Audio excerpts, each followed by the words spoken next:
All right. We are at the mid-season finale of season 2, episode 10, Yesterday's Lie. Um, I remember this one being one of the bigger episodes of the season. Yep. Actually, from this point on, every episode is the big one. So with that We go being off the said, rails. oh yeah, Brock, things you noticed, things you liked. The dad's face is blanked out. We'll get to that. Don't worry about You it. keep telling me that Don't worry about it. about You didn't have enough six, money for it. about like 16 different subjects in this show. You keep telling me we'll get to that. They blurred it out because they didn't have enough money in the budget. Shut up. Yes, Don't worry exactly. about it. Shut up. Don't worry about Yeah, it. they didn't have enough money in the budget for a still image in an animation. Yes. But they had And enough to other money stuff. to put a full Stuff. glare over it, which arguably costs more. Shut up. Don't worry about it. Just don't worry about it. So remember that Titan's blood from the last episode? Mm-hmm. So that's what they're using to open up whatever weird portal they ended up creating. If you'll notice, they're not. Luce didn't end up in the human realm. She kind of ended up. You don't say. Yeah, this is just the place in between. Yeah, like purgatory.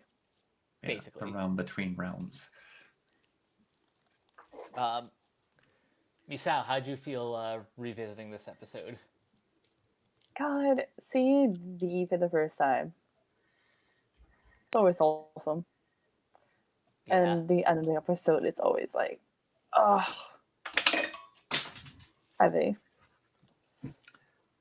Yeah, it's not as heavy because we know what happens later on. So it's of okay. course, but still at Okay. the time and just It was so gut performances, wrenching. I was like very, oh. like that line that Camila says at the end still kind of just gets me every time. Yeah.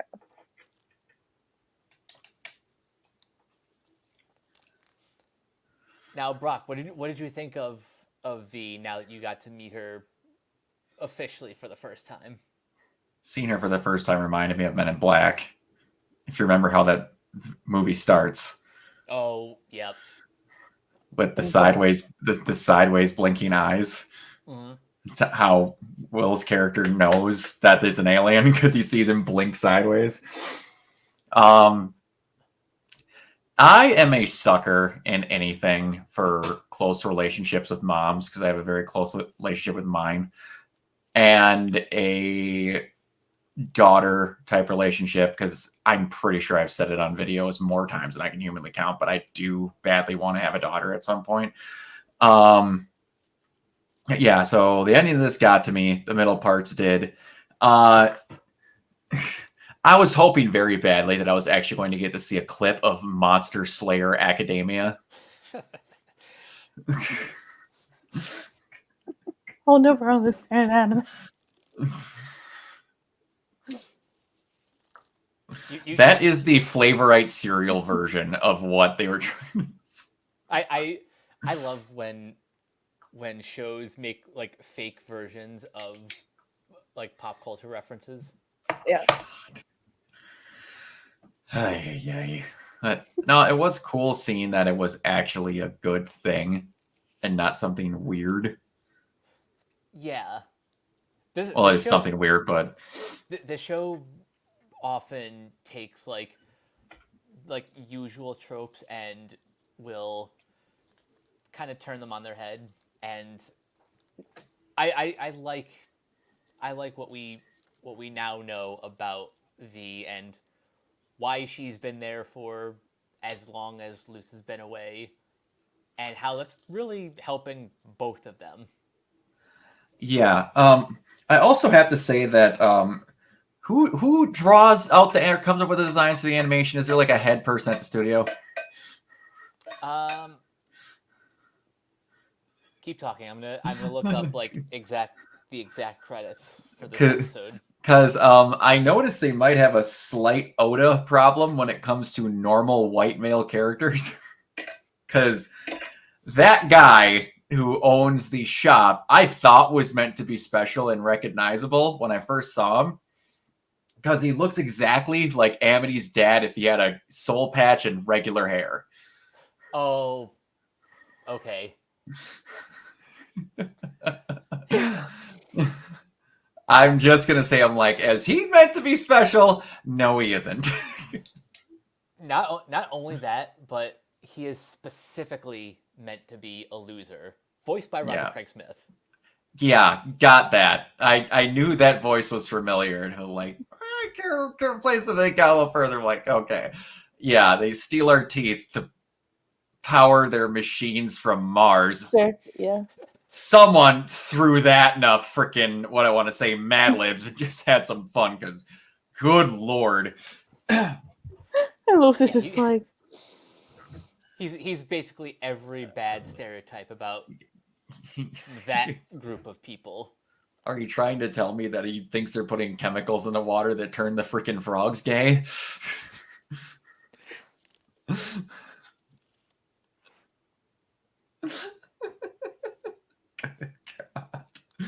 There's gonna be people watching this that don't know what that meme is, and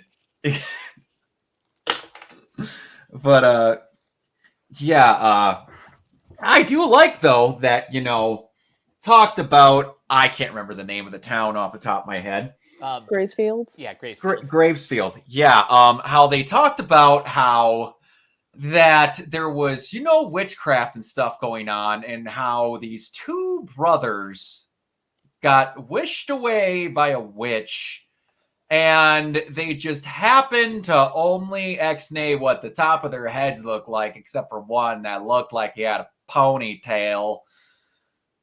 Don't worry about it.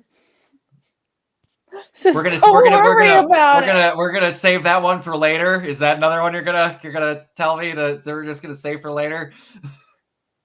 I believe the correct verbiage is, we'll get to that. We'll get to that. You're giving me the review version of the we'll circle around to that email, and that pile of those emails is getting so big that it's gonna fall in front of my door and not allow me to get out.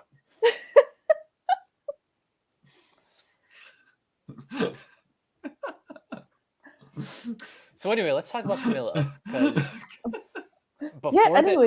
Before this episode, all we really knew about her was what we saw in the first episode. How, I mean, based on what she's wearing, we know that she's a single mom veterinarian who is honestly just doing her best. Mm-hmm. And I think too many fans got the wrong impression of her because she tried to send Luce to a what was it like? It was like an inside the box. Yes, stay inside the box camp. Yes. Everyone goes through that with their kid at some point, where they have to be like, you're getting to be a certain age. They don't want you believing in make-believe or whatever anymore. And then some parents don't understand how that gets to be some of the most inspirational people on the planet who come up with really cool stories and things like that. And they're like, oh, I just don't know you kids. Yeah. It's not like she was sending her to a concentration camp. No. Fortunately, it dives into the reason and why she decided to put Luce in the camp, but it's not till season 3. Mm-hmm. Yeah, all that's really important now is this episode. You get to see more time spent with her, and also you kind of understand where Luce gets some of her more positive traits from, wanting to help others, her compassion, and even just her determination with everything that she's trying to accomplish. Mm-hmm. I do love I was joking about it in my brain. I do love how they keep up the joke that like eventually like Luce's mom is like, okay, I believe you. I'm not doing with this anymore. I'm going to treat the V like she's my kid. And they keep up the ongoing joke of Latina mother pulls out a chancla, which is the equivalent, which is the equivalent of a pulling out a nuclear bomb. And she just has a chancla in her purse. Yeah, it's mandatory. You have to be prepared. White mothers have pepper spray. Latina mothers have a spare chancla. I love it. It's never not funny to me. Listen, she's a single mother. She needs to, have something with her or has to defend herself. Don't worry about it. That was like part of me at the end of the episode of like, is Luce going to craft her talisman and it's going to be a chancla? Like, but I'm just like, no, they're not going to do that. That would be funny though if the talisman was a chancla. It was a chancla. It would be amazing. I can see Brock running to get a fan out of that. I'm not messaging Summer right now. Oh my god. Before this gets too off the rails. And the best part was just imagining Ada like, what is that? He's like, this is the most powerful weapon in the human realm.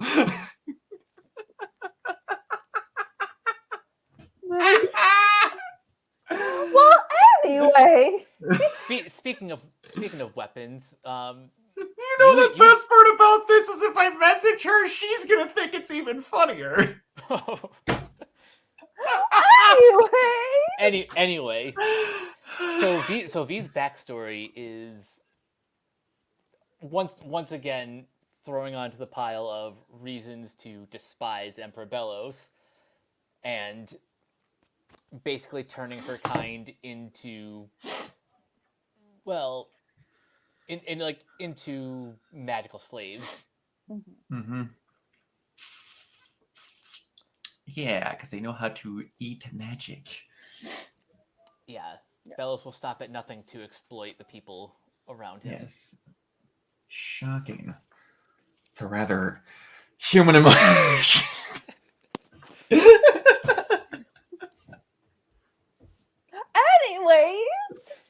Anyway, so what do you think of the friends that Luce meets at the summer camp?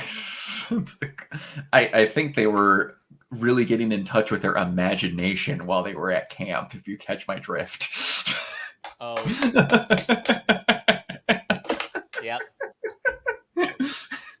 They were not thinking inside the box. They were thinking around the bowl.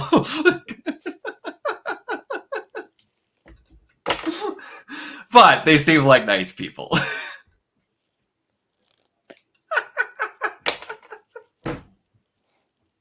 None of you are disagreeing with me right now. Why are we letting him make this go off the rails? I'm going off the rails. I am just saying things, and none of you are course correcting or saying that I'm wrong. So until the moment gets said that I am wrong, I'm going to assume that I am correct. But you're the captain of this, and you're letting this go off the rails. Actually, this is a lot more entertaining. Knowing how the series ends, I'm perfectly okay with letting you go off the rails. Are we gonna say that Ada finds out that the real treasure of the human realm is edibles, and she starts?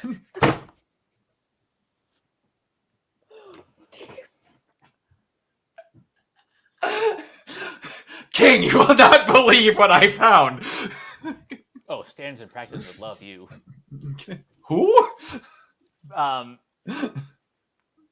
S&P, Standards and Practices. Oh, got it. Okay. No, I didn't hear fully what you said, and I thought you just mentioned a freaking Owl House content creator that thought Ida would sell King drugs. I'm like, did I just make an ultra-specific reference, or like, what are we doing? Hey, if they could get away with telling people to blow it out your ass in the middle of a cartoon in the 90s, we could get away with some minor jerk.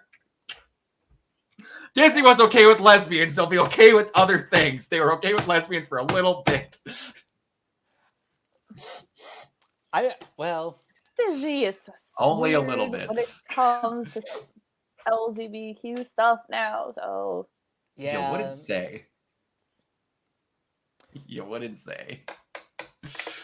So, since this is the mid-season finale, and we might do at least one or two more in this recording session, but for now, any predictions you have for the latter half of this season? I don't know. Every time I make one, I get told we'll get back to that. You act like I haven't been making predictions every episode for the past 10. On what you know, is there any other predictions you want to make? Anything about the Day of Unity, perhaps? I meant, like, we'll go back to the thing I said before. Anything about who's the king's real dad? I already told you, it's the guy from Ancient Magus Bride. Day of Unity is him trying to get all of these magical coven leaders around to steal their magic, and this even confirms it more since he's got basilisks in his basement that know how to steal magic. I'm not saying the pieces are coming together like a 4-year-old's puzzle, but they are. Oh, well, just wait till we add more pieces in. Don't wait. I'll find that piece and they're going to put it in a box marked. We'll get back to that later. written in Sharpie on a piece of tape. Yes, exactly. A piece of masking tape slapped over it going, Brock's not allowed to open. Brock, no touch. Yes, I believe it all involves Velos being a human, getting things that can steal magic, to steal magic from all the important people, because he doesn't have any, because he's a human! And he was one of the 2 brothers that got sent back, and I don't know who the other one is, but they might show up later. I don't know. Okay, but in V's backstory, V was saying, like, they were, Velos was trying to catch her species. Yes, because they can steal magic. So I can't imagine they would be getting a lot of those around to steal magic from other magical people on the Day of Unity, where they're all supposed to be in one location at one time to help open a door that he can't open unless he has Titan's blood and a lot of magic. And then V also said, like, she's not supposed to be, like, not supposed to exist, as in, like, her species is extinct. Mm-hmm. So if her species is extinct, how is Velos going to steal all this magic? Yeah, they're supposed to be extinct, but apparently there was some left. Because they can steal magic. We saw it in the show. Yep, we did see one earlier. And we saw it in the show today. She ate the cards with magic and turned back into loose. Oh, like how is this like thought like Texas Hold'em colors? Yeah, her Hexas Hold'em cards. You were gonna ask another question, Mike? Yeah, I think one thing that wasn't really addressed is like I don't think basilisks were extinct, more just in danger. They were thought to be extinct because he had all of them. Okay, that's what it seemed like to me. Okay, because I don't know if we it's been a while since I've seen the whole series, so I don't remember personally if it's ever really addressed again. Because I'm going to be really honest with you. No, I think when you saw it doesn't come out. Because after they saw the basilisk in the other episode, no one went, "You're supposed to be extinct." They went, "No, basilisk." Right. So I just think they kind of were supposed to, but magically people involved know that, hey, they were around, but we thought we got rid of them all, but there's one left. And yeah, magically was coming to the school to steal all the magic. I couldn't imagine why that could have happened. Maybe that wasn't an accident. I don't know. Maybe we'll get back to that later.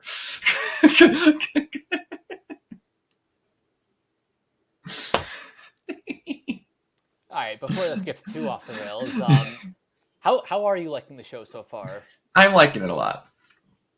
I like the characters. Like I said, I get sappy for stuff like that. I'm waiting for when this season 3 rolls around because again, I know a very big scene of a thing that happens, and I'm waiting to see how that plays out because I only know part of it. And again, if anyone gets it off the Mighty Ducks hint that I brought out, anyone watching these whatsoever brings it up in the comments of, God, I want to say it was episode 2 of Mighty Ducks, knows there's an exact remake of a scene in this that was bordering on the same thing for the spoiler that I got.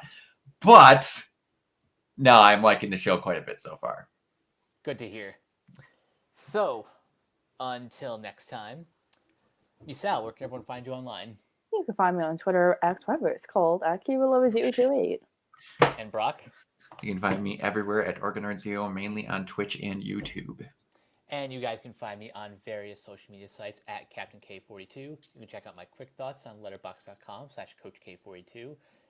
And you can follow Renegade Pop Culture on Facebook and that place at Ren Pop Culture. You can also find us here on YouTube, on Podchaser. Consider supporting our Patreon at patreon.com/Renegade Pop Culture. Listen to all of our podcasts on Spotify, Apple Podcasts, or wherever you listen. And last but not least, everything can be found at renegadepopculture.com. You need to escape, so do we. And until next time, Bye!